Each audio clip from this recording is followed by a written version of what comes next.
9, 12, 10, 28, 2, 23. This is the DSR Podcast. Hello and welcome to Deep State Radio. We are here to talk about the world, and fortunately to do that we have our three best and wisest minds, as we typically do here. That includes, of course, Rosa Brooks of Georgetown University Law School. How are you doing, Rosa? I'm good, David. Excellent. And Kori Schake of the American Enterprise Institute. How are you doing, Kori? I am as well as can be expected in a difficult time for my country. It is a difficult time for your country. And Edward G. Luce of the Financial Times. How are you doing, Mr. Luce? Staving off constant suicidal thoughts, but successfully so far. Okay, we need you, Ed. Don't even joke about it. Yeah, we do. You are a force for good. Oh, thank you. Okay, well, I'm going to survive another day. You have bought me another day, Kori. Oh, thank God. But let me ask you a question. We live in a time of vendettas, and you have really, made an effort in recent weeks, Ed, to point out the idiosyncrasies of Elon Musk. Have you felt any pushback? Is Elon coming for you? Can you not get your Tesla serviced? my swastika, I haven't tried servicing my swastika, but no, I haven't had any pushback from Musk. I did have an engagement with him last summer where he was characteristically obnoxious. I'm watching the Khalil case with more than just sort of objective interest of a citizen of the world, but also as a green card holder, to see whether this case, actually succeeds from the Trump administration's point of view. The legal case made by the Trump administration is that according to the law, all it takes to get a green card holder kicked out of the United States is a determination by the Secretary of State that they espouse views that are not good for U.S. foreign policy. Yeah, well, then that would sort of include everything I write. So, I mean, obviously, I'm not personally concerned about that. But I mean, this is an extremely important test case, and if they can get away with this, I mean, Rosa will know better, but this presumably is the kind of case that goes up to the Supreme Court if the Trump administration is determined. Do you want to comment on it, Rosa? And I'm incredibly flattered. Comment, who I can see is chomping at the bit to comment. But I'm so flattered that you believe that I automatically know everything about all areas of law, which unfortunately is not the case. But my very dim and distant recollection of the law on this is that I can't imagine the Supreme Court letting them get away with this. Although I think just as we saw during the Bush administration, on some of the test cases on asserting that people were unlawful combatants and therefore not entitled to anything. And so, it took a while before the Supreme Court pushed back because what courts will try to do, especially in an environment like this where they are anxious about their institutional legitimacy, where they're fearful that court orders may be disobeyed, they will try very hard to avoid reaching the issues substantively. They will find all sorts of procedural reasons to avoid reaching the issues. So it may take some years of litigation, but I do think at the end of the day, even with this Supreme Court, the answer to the Trump administration is going to be, no, you can't just wave a wand and assert that for reasons you haven't bothered to specify, you can deport a legal permanent resident. Yeah, it seems to me, Kori, that this is part of a pattern. And there are a number of instances where the Trump administration is trying to test their ability to make up the law as they go along or make it up as they see it. And some of it is very chilling to free speech. So they've sent a letter to Rosa's law school. You can get her comment on that if we like.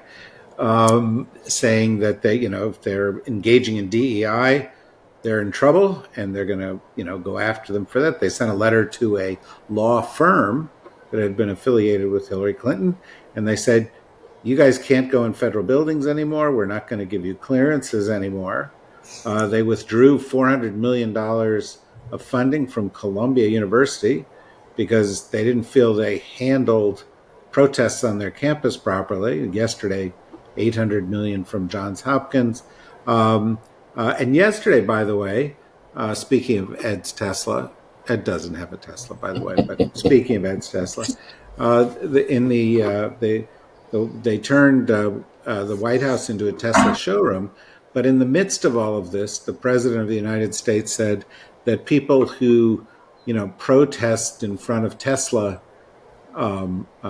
buildings will be guilty of domestic terrorism. So we're in a new place here, Kori. So I actually don't think we're in a new place here. I think the president is attempting to put us in a new place, but these challenges are so constitutionally risible that I actually think, and you guys know that I'm congenitally optimistic, but I actually think the American public's getting a civics education about what a president can and cannot do. And I love the Georgetown law dean's response to the Justice Department threat. I love the Perkins Coie and everybody else who piled in to in support of them. I think if these cases go to court, these aren't hard, challenging, close to the line issues. These are clear constitutional violations of free speech, free association. And so I think the American system is designed to prevent these kinds of assertions of executive power from being effective. And man, there are a lot of lawyers who are going to love to defend somebody accused of domestic terrorism for peacefully picketing a Tesla. Moreover, I'd be willing to bet that the president's showcasing of a Tesla on the White House grounds, first of all, it's probably illegal endorsement from a sitting political officer. But also, I bet fewer Teslas get sold by association with the president. And that, at the end of the day, is going to be our salvation. It's civil society and it's former allies understanding that there is no amount of concession that is adequate to shield you from the venality of a Trump administration. The only way to shield yourself is what Canada is doing, which is, we'll see you and raise you. And, Trump has been the salvation of the Liberal Party of Canada. They're probably going to win the election on an anti-American platform. And I think that's how this is going to trend, where countries that used to give us security and cooperation are going to refuse to participate, and everything's going to get harder and more expensive for the United States until we stop being a threat to people. There's so much to pick up on there. Maybe I'll just turn to Ed and Rosa to pick up on it. Ed Canada was mentioned, and your former colleague, Krista Friedland, did not become the prime minister. But somebody I think you know pretty well, Mark Carney, did. So you may want to comment on that as well. Yeah, well, Mark I've known since we were students.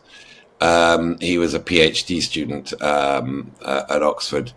And in fact, I met him the night that his now wife, Diana Fox, born Fox, Diana Carney, first hooked up with him.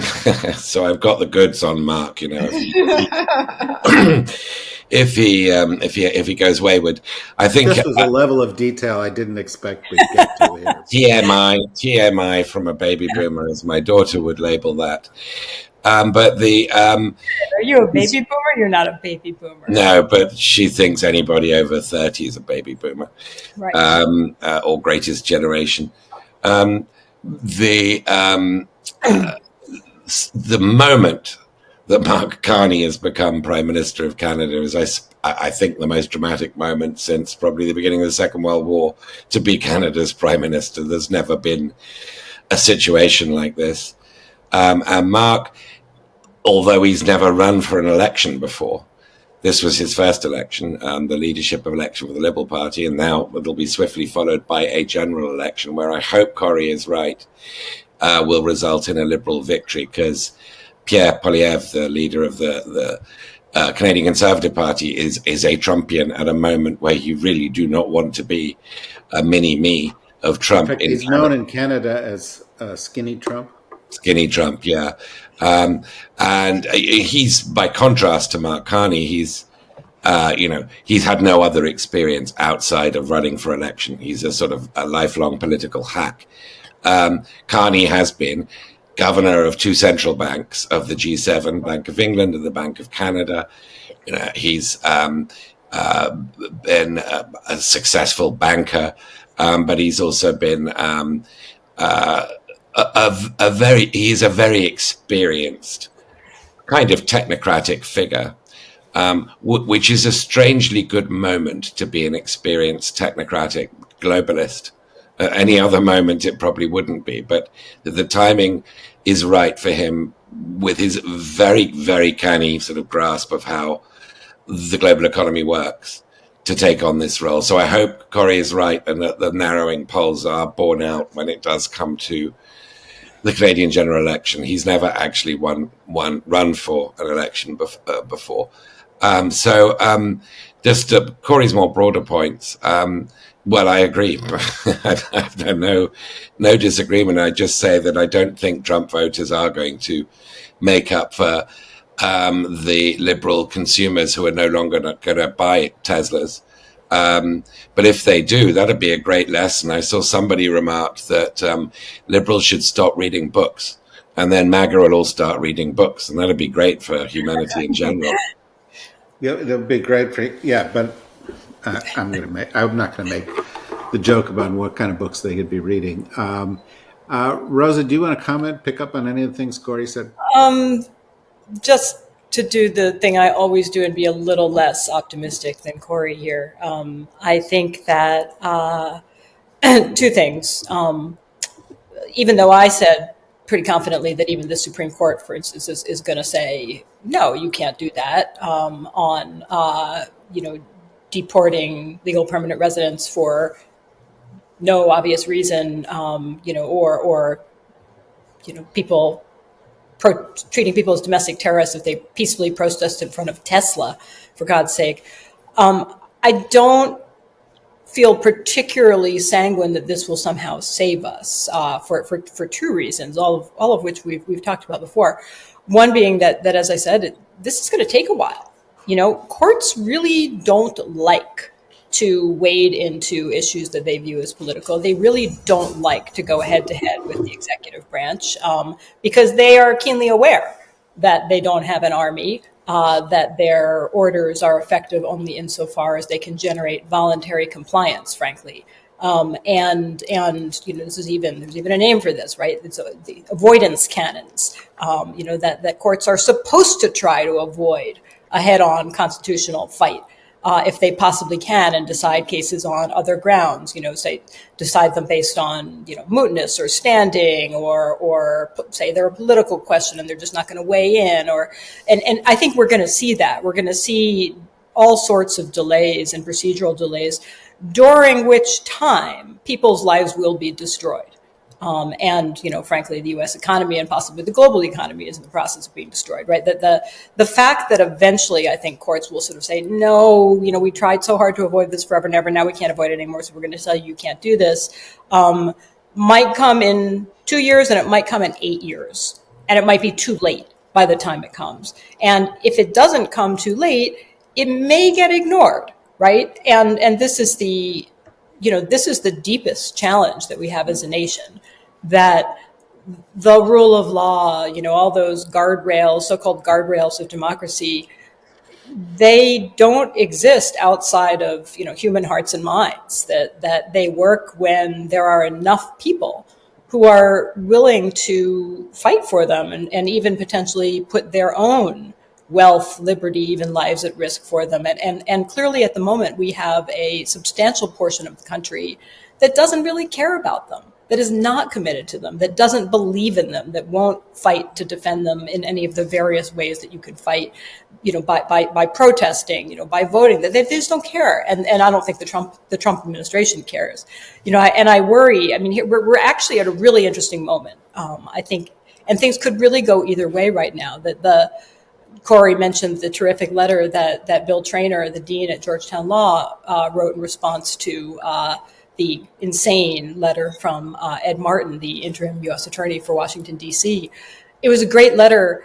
One of the things that was really important about it, and this is something that it was a modeling pushback in a courageous and healthy way, and that then inspires others to join in. Other people who are kind of waiting to think, oh, I wonder which way the wind's going to blow. Oh, well, the dean of Georgetown Law said this, so now I can be like, yay, I agree, me too.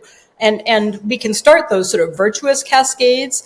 We're at a moment where I don't know what's going to happen. Things are completely up in the air, and things could go in either direction. One is that there could be a sort of virtue cascade in which people are like, wait a minute, this is too much, and I'm going to stand up, and the Perkins Coie people and the Covington people are standing up, and the dean of Georgetown Law are standing up, and yeah, I feel empowered and inspired to stand up next to them, and that then becomes what turns the tide on various horrific things the administration is doing.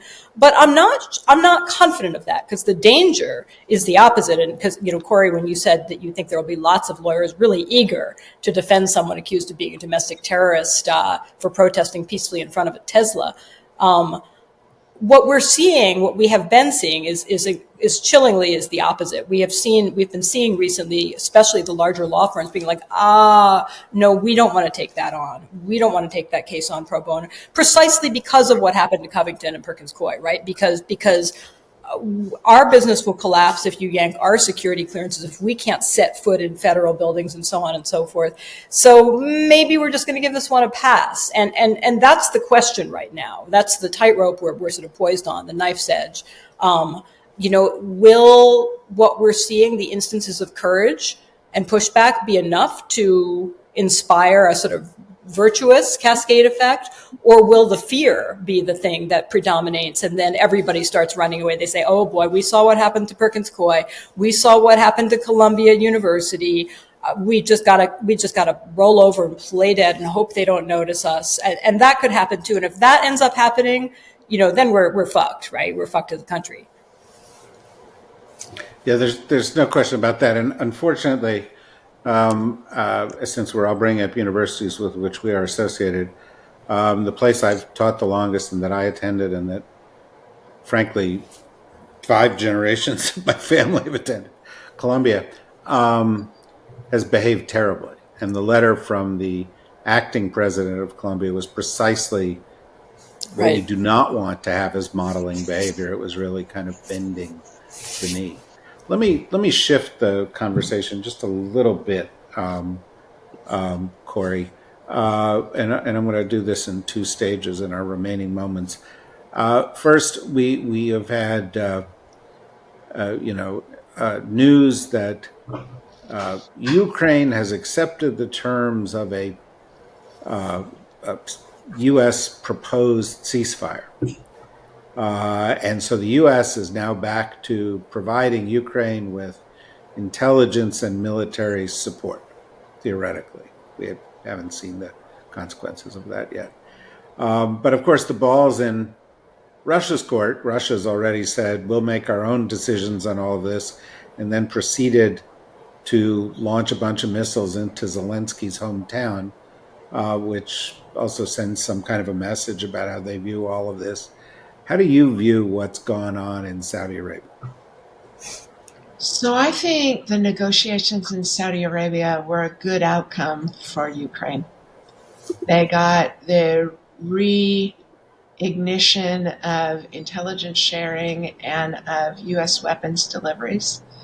They held hands with the National Security Advisor and the Secretary of State. I think it's terrible that the United States government put Ukraine in the position we did. I think, historians 50 years from now, if they are writing about the end of the American security order that has kept us safe and prosperous for the last 80 years, they will use that meeting between the president and Ukrainian President Volodymyr Zelensky as the period at the end of the sentence. But Ukraine is short of good options 3 years into the war, and they need the help that the United States can provide. And so I think it was smart of them to make an agreement that puts the onus back on the Russians. And it looks like the Russians are going to be dumb enough to try and stall and not take it. And I think that has the potential eventually to affect President Trump's calculus about the war in ways advantageous to Ukraine. Well, that assumes, Ed, that Trump is willing to stand up to Russia as opposed to make apologies for him. I cede you that point, David. I think it's a testable proposition. What the White House is saying is, we're going to be as tough on Russia as we are on Ukraine.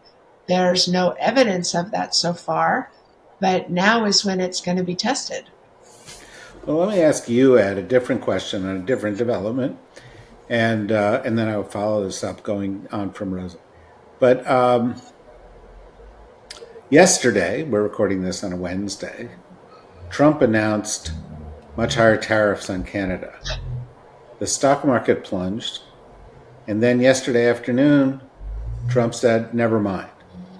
This, by the way, is what happened a couple of weeks ago. The market reacted one way, and Trump has been, withdrew his support. I'm interested in your comment on that, but more so in the context of the fact that on many issues of policy, sanctions are off, sanctions are on, tariffs are off, tariffs are on. We're going to support Ukraine. We're not going to support Ukraine. And some anticipatable instances of policy. We're going to be tough on China, but we'll take a deal with China. And so Trump, one of the signatures of Trump 2.0 seems to be amazing incoherence. I mean, multiple personality disorder as foreign policy. I'm just wondering what your thought is on that. Yeah, they call it Schrodinger's tariffs, right? Are they there? Are they not there? Yeah, I think he believes that chaos. So soon they will end up being a dead cat too, because yes. we've seen what happens to tariffs and to Schrodinger's cat. We have. I think the tariffs might live longer than the cat, and I think that his notion that tariffs are just in and of themselves, not just a bargaining tool or something to threaten people with, is deep-seated. He is a mercantilist, and mercantilists believe that any trade deficits are a measure of how much you're being ripped off, and nothing's going to dissuade him from that. But of course, within that, there's all kinds of room for this chaotic on-again, off-again approach Trump is taking to his allies in North America and also to China and now to across the Atlantic with steel and aluminum tariffs on the European Union. I don't think they're going to go away. I think every time there is as a response, he treats it as an escalation rather than just a matching tit for tat. And therefore, I think this is the system we're going to be living in. And uncertainty, of course, is extremely bad for investors, for animal spirits, for markets. It's been one of the most remarkable features of the geopolitical switch we've seen since Valentine's Day. I sort of date the real madness to J.D. Vance's speech and everything that's happened since then, but that the European stock markets have outperformed, for the first time in a long time, outperformed the US stock market, quite heavily outperformed the US stock market. And we do have this sense of a renewed purpose across the Atlantic, which of course will involve defense spending, or what some call military Keynesianism. The Germans have at last discovered Keynes.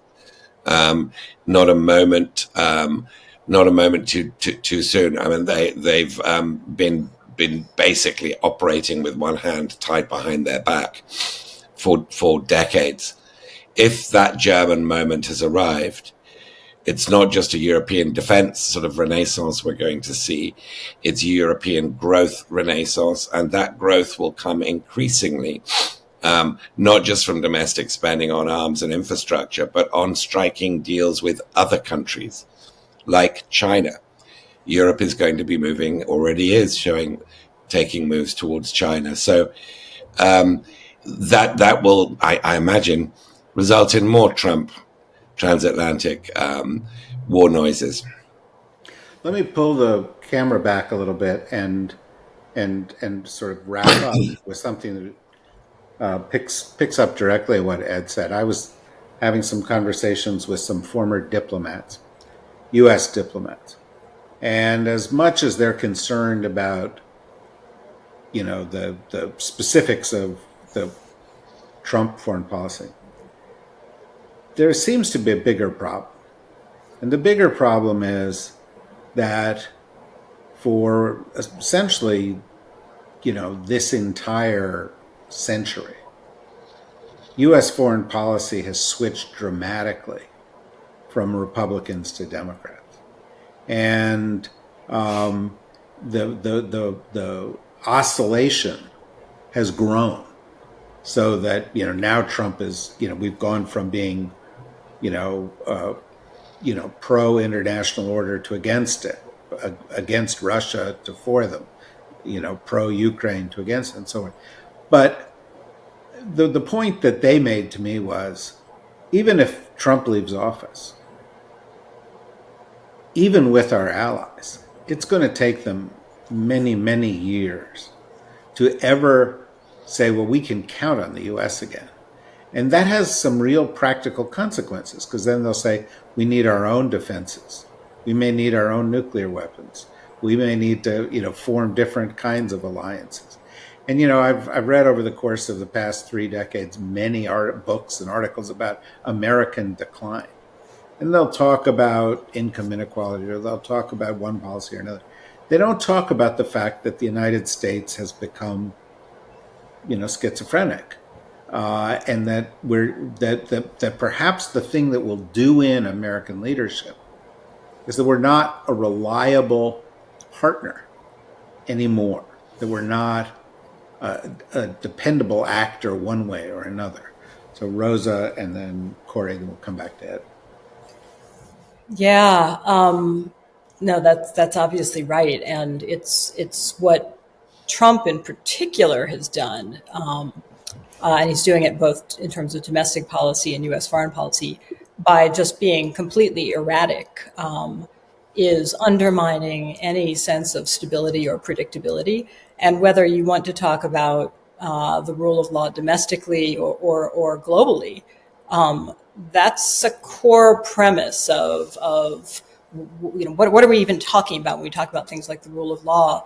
At its most fundamental, even leaving aside any substantive pieces like commitment to basic human rights or something, there's a procedural piece that human societies, whether you want to talk about a family, a village, a state, a country, a globe, really can't function if there's no ability whatsoever to predict anything. that businesses can't operate effectively. It's chilling for entrepreneurs if they don't know that what their property rights are and what the procedures are going to be for contract disputes and so on.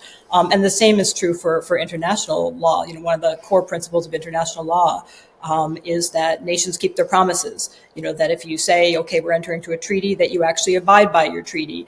Maybe not in every single respect, every single time, but mostly most of the time, because the unpredictability, if states do not abide by their treaty obligations, is so great that it throws everything into total chaos. And you're right, David, that to some extent the schizophrenia predates Trump. That I think we were already seeing a growing pattern in the last couple of decades of each successive administration would reverse some of the policies of the previous administration, which is very confusing for allies and creates opportunities for adversaries. For Trump, he's taken it to the nth level, because it's not even a coherent reversal. It's just a sort of whatever I wake up thinking I'm going to do today kind of series of reversals, and it's going to be devastating both to the U.S.'s ability to be a global leader, if that's a role that any of us still think is a good one or that we want or makes sense, because it's we would have to have a good couple of decades of back to being trustworthy before anybody's going to believe us. That even if somebody comes in after Trump and is the calmest, most wonderful, most collaborative ally in the universe, all of our allies are going to be thinking, yeah, that's nice. We can believe that this will stick until the next election when it might be up in the air again. And they're going to be really reluctant to partner with us. They're going to be really reluctant to trust us. And this is a huge problem. And it's not just a problem for U.S. power, it's a problem for global stability, because the incentives it creates for other states in a world that is increasingly unpredictable, it creates a sort of race to the bottom. It creates a sort of, well, maybe we better get nuclear weapons because everybody else is going crazy.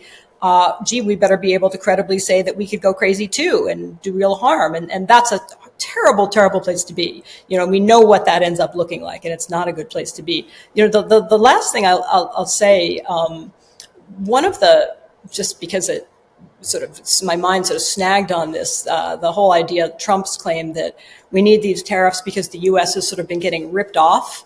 And he says that over and over, that whether it's about tariffs or whether it's about, NATO and other countries not, paying their share and so on. I think it is useful to just keep reminding people that although, of course, on any given issue, you could say, well, gee, it would be good if the Europeans, kicked in higher percentage of their defense budgets for NATO or whatever it might be, that overall, the U.S. has got about less than 5% of global population. We use a stunningly large share of the world's resources, whether it comes to, use of oil and fossil fuels, other forms of energy. Our consumption of everything is higher. We are richer. To the extent that we have problems and internal suffering and inequality, they're largely self-inflicted. They're due to our own dumbass policies, not to the fact that the world is sort of ripping us off. On the contrary, U.S. hegemony has been awesome for the U.S. We have managed to consume a disproportionate share of global resources at the expense of most other countries in the world. No doubt. Kori? So I agree with Rosa on this. I think what is most mysterious for me is that the administration appears completely innocent of any reflection that there are costs to their behavior and their policy choices. And they're collapsing not just an international order that has benefited our country for 80 years, but they're collapsing American soft power. They are collapsing the ability of American companies to be internationally competitive, because being an American company is becoming a liability rather than an advantage.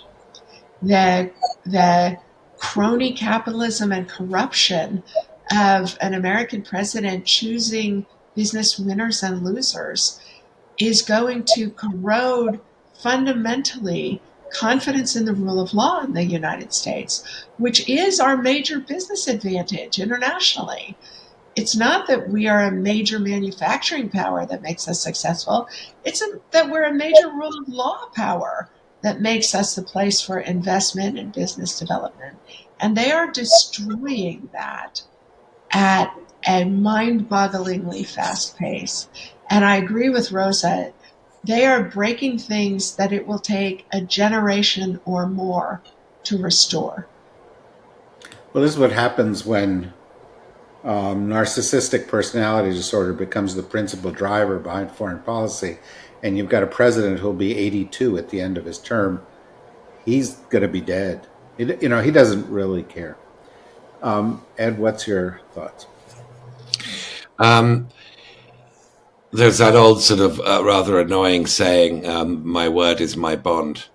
And you can't really measure it. I mean, it's how the most successful business communities, the Mormons, Jewish diaspora, etc., become successful, is that they have good lines of credit based on trust.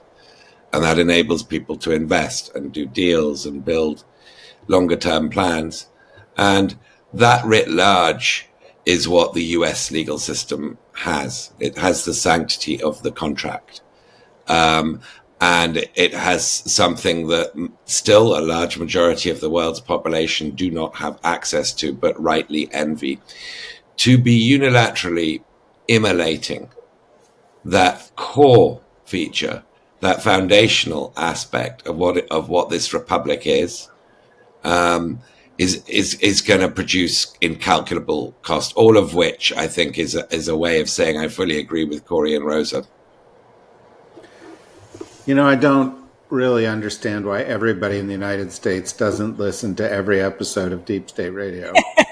I think if they did, they would really always agree with all of us. And we would all be better off for it, which is my point. I'm certainly better off for it, and I'm really grateful to have the chance every week. Thank you, Rosa. Thank you, Kori. Thank you, Ed. Thank you, everybody, for listening. And, of course, we'll be back each and every day with something. And we will see you in Deep State Radio next week. So David, as we conclude, can I say I was giving a talk at the World Affairs Council in Dallas last week and was so happy to have a Deep State Radio nerd come up and say how much they have always listened to the podcast. Made me so happy. Hear that, Deep State Radio nerds? When you see these people in the street, stop them, harass them. No, stop them. Do it. Take a selfie. When we see Deep State Radio nerd in the street, we'll do the same thing. Thank you.